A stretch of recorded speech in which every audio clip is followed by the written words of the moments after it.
Inner voice vibrations. Let your inner voice vibrate. Don't bottle it up. Let's talk about it. Vibration, so I feel like I'm gonna be talking to my conscience. So we'll see. How would you identify yourself? What are 3 things to identify yourself with? That I would identify myself? Yeah. I guess every time I always thought of this, it's always like what other people would see versus what I would actually.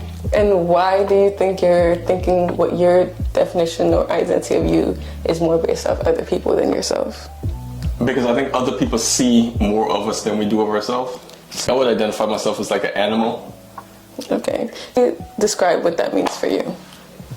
Like, I feel like we're currently trying to pull ourselves away from like what nature is. And like we like to, you know, like show that there's a separation, like, oh, we're humans and then that's nature. I think we're all part of the same thing. So like viewing myself as an animal or someone that's part of this whole ecosystem, it helps me be more honest and more like understanding of what the world might need when it comes to like dealing with it, you know. So like I wouldn't want to hurt the environment because I'm like, oh, the creatures and other animals and species have to live in that environment as well. Right. So kind of like the food chain, like we're technically all part of the same system. Yeah, but I feel like maybe we're at a point now where we control a lot of what happens in the food chain. That's why we have a lot of animals just running around in the streets, because we're starting to, you know, blend in with their shit. So I feel like we do think that we're superior from everything. Like we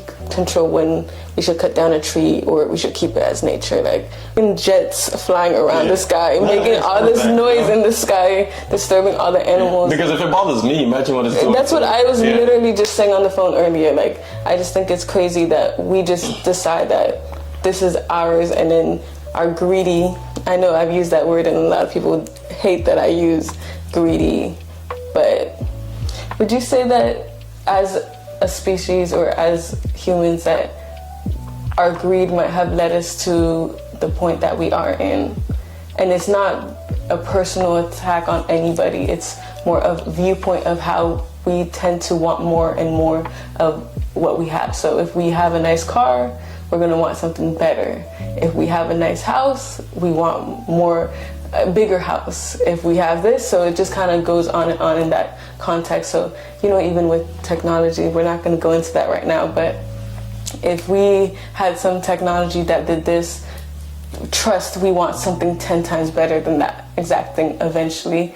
And so we're just using any type of resources we have where maybe at one point we won't have enough of that. So I think it ties into a lot of mental health and wellness and stuff like that. So he's kind of sounding like he's talking about how we're all kind of part of the same system. And so if we think about it in that context, it kind of goes into spirituality a little bit too, because some people are starting to say we're kind of the shift in everything. That's why vibrations basically tells you like we are vibrating with each other. Animals are basically part of the whole same system, and based off our reaction to something, something else changes. So things are just changing amongst our own choices, our decisions, and how we even decide to enter the world. So I hope to see you soon. Bye.